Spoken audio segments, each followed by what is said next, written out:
안녕하십니까. 사막의 생수입니다. 롯은 과연 불 가운데서 구원을 받았을까요? 창세기 19장 23절에서 29절 말씀입니다. 롯이 소안에 들어갈 때에 해가 돋았더라.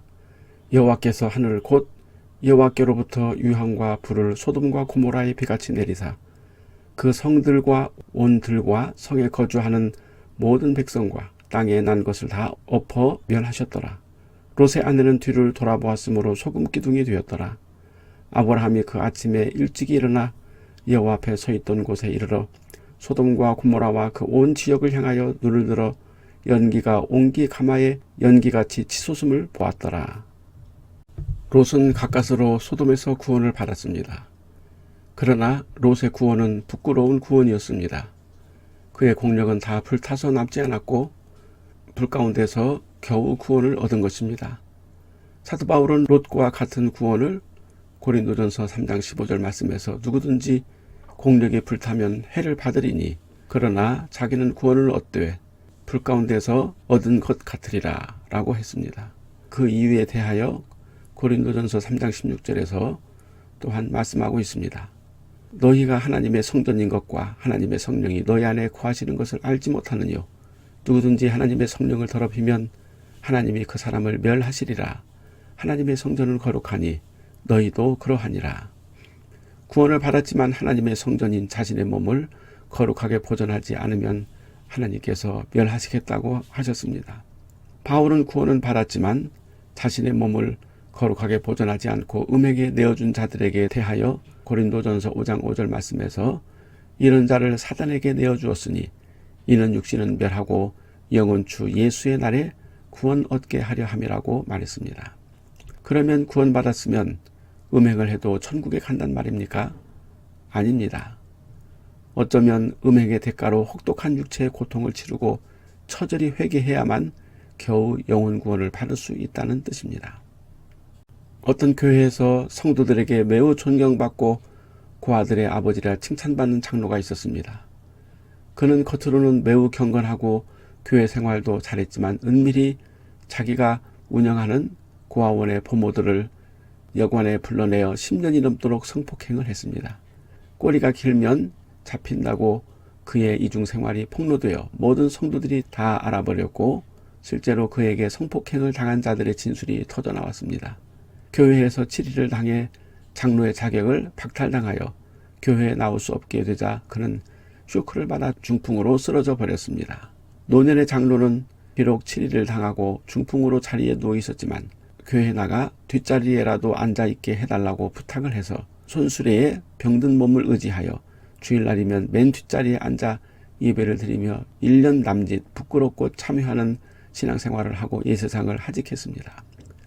바울은 어쩌면 이런 구원이 부끄러운 구원이라고 했을 것입니다. 구원을 받았지만 그 구원을 거룩하게 간직하지 못했을 때 하나님의 무서운 징계로 처절한 육체의 고통을 당하고 진심으로 회개하고서야 겨우 영혼의 구원을 받는 것이 부끄러운 구원입니다. 롯은 하나님이 보낸 사자의 말을 듣고도 소돔성을 떠나지 못해 머뭇거렸습니다.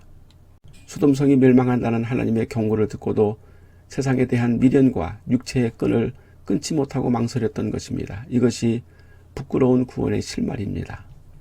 우리가 예수 그리스도를 믿고 하나님 앞에 나오면서도 과감히 세상을 끊지 못한다면 언젠가는 그 끈덕지고 질긴 육체의 미련에 매여서 겨우 불 가운데서 구원받는 부끄러움을 당할 수도 있는 것입니다. 롯의 문제점은 머릿속으로만 하나님을 믿었다는 것입니다.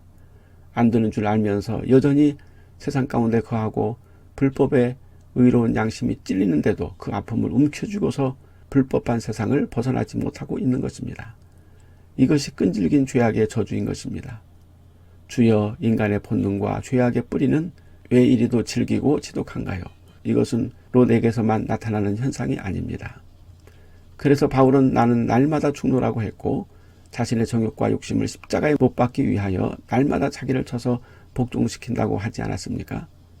죽여도 살아나는 육체의 본능, 캐내고 캐내도 다시 솟아나는 죄악의 싹들을 어찌할꼬. 이렇게 우리도 롯도 세상 가운데서 탄식하고 부르짖습니다. 롯에게 있어서 믿음의 가시는 그의 가족들이었을 것입니다. 첫째, 그의 아내였습니다. 롯의 아내는 모든 세대 성도들에게 경고의 모델이 되었습니다. 롯의 아내는 아마도 소돔성 출신이었을 것입니다. 세상에 인이 박힌 여자였습니다. 소돔에서 태어나고 소돔에서 자라서 소돔성의 모든 환락 문화에 젖어 있는 여자였습니다. 뼛속까지 세속에 물들어 있는 여자를 믿음의 여인으로 만들기는 너무나 힘이 들었을 것입니다. 어쩌면 롯은 소돔성에 살았지만 자기의 아내를 처음 만나 마지막까지 정도를 지키고 한 여자만을 아내로 사랑하면서 살았을 것입니다. 그래서 도덕적으로 보면 롯은 아브라함보다 순수하고 고닫습니다. 롯은 딸만 낳아서 혹시 그 시대적 배경으로 보면 아들을 원하여 아브라함처럼 첩을 얻을 수도 있었는데 그것으로 만족하여 딸들을 곱게 정결하게 잘 키웠습니다. 세상에서 가장 타락한 소돔성에서 부부의 순결과 자녀의 순결을 지킨다는 것은 어쩌면 하늘의 별 따기만큼 어려울 것입니다. 그것을 롯은 잘 해왔던 것입니다. 그러나 훌륭한 도덕성과 건전한 성의식만 가지고서 소돔의 재앙을 피할 수는 없었음을 알 수 있습니다. 도덕적 윤리적으로 보면 롯은 정말 소돔성의 의인이었습니다. 하나님은 도덕 윤리로 의롭다 하지 않으십니다. 왜냐하면 성도덕은 문제가 없었지만 롯은 세상의 탐욕과 안일함에서 벗어나지 못했기 때문입니다. 이 세상에서 자신의 행위로만 의로운 자는 아무도 없기 때문입니다. 어쩌면 아브라함은 롯의 그러한 삶을 알고 있었기에 롯을 의인이라고 하나님 앞에 주장했고 그래서 의인을 악인들과 함께 멸하시는 것이 부당하다고 감히 말했을 것입니다. 그러나 성도덕은 어느 순간에 한꺼번에 무너질 수 있습니다. 홍수의 심판에서 유일하게 구원받은 노아도 구원받은 후에 술을 먹고 추태를 부리며 자식들에게 못할 짓을 하게 되었습니다. 사람의 도덕성이라는 것은 지금까지 아무 문제가 없다고 해도 한순간에 타락할 수 있는 것입니다. 그러므로 하나님은 행위로 사람의 의를 정하지 않고 믿음의 의로 정하셨습니다. 믿음은 하나님의 말씀을 듣고 그의 말씀에 순종하는 것입니다. 롯은 도덕적으로 성적으로 아무런 하자가 없었으나 하나님을 믿지 않았고 하나님의 말씀에 순종하지 않았습니다. 이 세상에서 도덕적으로 성적으로 건전한 사람들이 하나님을 믿지 않고 순종하지 않는 자들도 많이 있는 것입니다. 하나님의 구원의 조건은 믿음으로 얻은 의입니다. 그리고 믿음으로 받은 할례, 즉 성령의 인입니다. 짐승의 피와 할례는 믿음과 성령의 인인데 짐승의 피와 할례가 없는 롯이 얼마나 쉽게 무너지는지를 우리는 얼마 안 돼서 볼 수가 있습니다. 공든 답이 무너지리 않은 속담이 있지만 인간의 공든 답은 순식간에 무너집니다. 인간을 모든 도덕적 성적 타락에서 지켜주고 막아줄 수 있는 최후의 보루는 인간의 의지나 결심, 도덕성이 아니라 하나님에 대한 믿음과 예수 그리스도의 보혈과 성령의 능력인 것입니다. 롯의 부끄러운 구원의 첫 번째는 그의 아내를 믿음으로 세우지 못했다는 것입니다. 도덕과 윤리가 세워진 명문 가문의 안방마님으로서는 그의 아내가 손색이 없었지만 하나님에 대한 믿음이 없었던 것이 구원받지 못한 첫째 원인이었습니다. 어떤 사람이 등산하다가 벼랑에 떨어져 밧줄을 잘 붙잡고 있다가 구조 직전에 팔에 힘이 빠져 놓쳐버린 격과 같습니다. 그래서 부부는 같은 믿음으로 하나님 앞에 나와야 합니다. 부부는 하나님께서 카운터파트로 만들어 주셨습니다. 카운터파트라는 것은 둘이 합하여 온전한 하나를 이루는 것입니다. 사도 바울은 온전한 믿음으로 부부가 되기 힘들다면 차라리 결혼하지 말고 혼자서 주님을 섬기라고 했습니다. 남녀는 결혼하기 전에 믿음의 서약이 먼저 있어야 합니다. 그래야 온전한 구원을 이룰 수 있습니다. 누가복음 17장 32절 말씀에 롯의 처를 생각하라. Remember Lot's wife. 예수님의 가장 짧고 강력한 경고입니다. 왜 예수님은 마지막 말세에 롯의 처를 생각하라고 하셨을까요? 생각하라는 말은 현재 명령형 반복으로 지속적으로 기억을 되살리라는 뜻입니다. 믿음이 없는 자의 가치관 때문입니다. 아무리 도덕적이고 정결한 삶을 산다고 해도 믿음이 없는 자는 하늘의 보화를 알지 못합니다.